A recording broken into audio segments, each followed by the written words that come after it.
សិមិញថ្ងៃទី28មិថុនា2025គឺជាថ្ងៃមហាបាតកម្មធំនៅថៃដែលគេឲ្យឈ្មោះថារួមគ្នាជាកម្លាំងដើម្បីផែនដីហ្នឹងហើយជួបគ្នានៅវិមានអនុស្សាវរីយ៍បងចូលធ្លាប់បានទៅដល់កន្លែងហ្នឹងម្ដងដែរចាវាស្អាតហើយវាមានទីធ្លាផ្លូវព័ទ្ធជុំវិញហ្នឹងធំខ្លាំងអញ្ចឹងគឺការប្រមូលផ្ដុំមនុស្សចាចូលជិត20000នាក់ឯណោះដែលទៅទីនោះហើយនៅក្នុងបាតកម្មនេះបងប្អូនណាដែលគោលដៅធំបំផុតចានៅក្នុងការលើកឡើងរបស់មេចាបាតកម្មដែលធ្វើការពីម្សិលមិញនេះទី1គឺដេញនាយករដ្ឋមន្ត្រីផាថងឋានឲ្យចេញពីតំណែងទី2ក៏បានសើរើផងដែរបងប្អូនណាអ្នកសើរើទី1គឺសន្ធិលឹមថងគុណសន្ធិលឹមថងគុណហ្នឹងដោយតែបងប្អូនបានដឹងអញ្ចឹងគាត់ខ្លាំងណាស់ហើយគាត់បានប្រើប្រាស់ពាក្យសម្ដីខ្លាំងមែនតើនៅក្នុងពេលធ្វើបាតកម្មហើយគាត់បាននិយាយចាទៅកាន់អ្នកដែលចូលរួមបាតកម្មទាំងអស់ហ្នឹងថាបើសិនជាគាត់មានអំណាចណាបើសិនជាគាត់មានអំណាចថ្ងៃហ្នឹងគាត់ណាគាត់នឹងអីគាត់នឹងវាយយកខេត្ត3របស់ថៃរបស់ខ្មែរយើងត្រឡប់ទៅវិញដែលមានសៀមរាប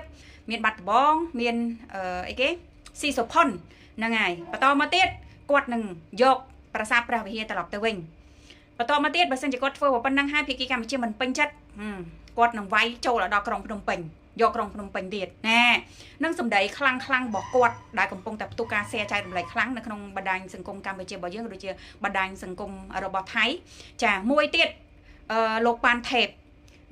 ហ្នឹងបើសិនជាអ្នកដែលគាត់តាមដានរឿងក្តីរបស់តារាសម្ដែងស្រីតេងម៉ូប្រកាសជាបានស្គាល់គាត់ដែរគាត់ចេញមកនិយាយចាច្រើនតាក់ទងទៅនឹងបញ្ហារឿងក្តីរបស់តារាសម្ដែងស្រីតេងម៉ូហ្នឹងហើយនៅក្នុងមហាបាតកម្មនេះក៏គាត់ឡើងមកនិយាយដែរបងប្អូនសាហាវណាស់បងប្អូនណានិយាយរឿងអីខ្ញុំអូសរត់រុកឲ្យបងប្អូនមើលទៅសិនឈប់នេះបងចอยសង្ខេបណាបងប្អូនគេនិយាយច្រើនណាលោកអើយបើថាយកទាំងអស់មកមិនបាច់ទេបងចอยនឹងមិនបាច់ជ្រុះសក់អស់បដ ாய் អូដល់នេះเพื่อแลกกับดินแดนที่คนไทยอาศัยอยู่พูดภาษาไทยให้จันทบุรีและตราดคืนกับนั่งលោកប៉ាន់ថេបនឹងធ្វើ slide រូបភាពវីដេអូ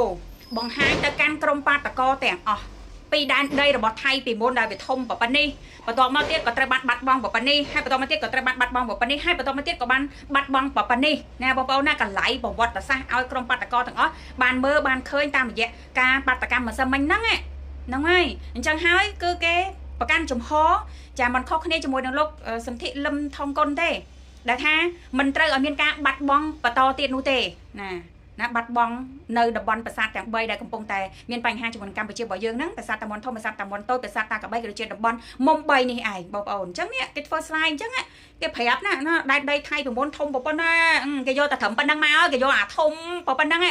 ឡូវវាត្រូវបាត់បង់អស់នៅសល់ហ្នឹងគឺវាទូចជាងអាបាត់បង់ទៅទៀតណែហើយគេរៀបរាប់ថាបាត់បង់ប្រហែលដងណាគេប្រាប់ដូចជា15ដងបងប្អូនបាត់បង់កន្លែងនេះបាត់បង់កន្លែងនេះបាត់បង់កន្លែងនេះបាត់បង់កន្លែងនេះចុងក្រោយនេះអាកំពុងមានបញ្ហាមួយកម្ពុជារបស់យើងនេះនឹង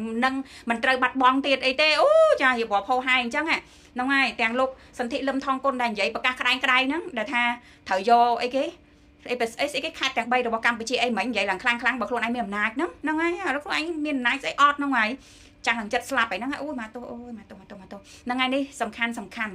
នៅក្នុងការលើកឡើងចាសម្រាប់វេទិកាការធ្វើបាតកម្មម្សិលមិញនៅក្នុងទីក្រុងបាងកកនៅមានអីច្រើនវែងទេបងប្អូនប៉ុន្តែនេះគឺយកចំណុចក្តៅណាយកមកជម្រាបជូនបងប្អូនត្រឹមប៉ុណ្ណេះរាល់ការកត់ឆ្កងក៏សូមអភ័យទោសហើយបើសិនជាខ្វះចន្លោះបងប្អូនអ្នកដែលដឹងអីជួយខមមិនបញ្ជាក់បន្ថែមផងសូមអរគុណ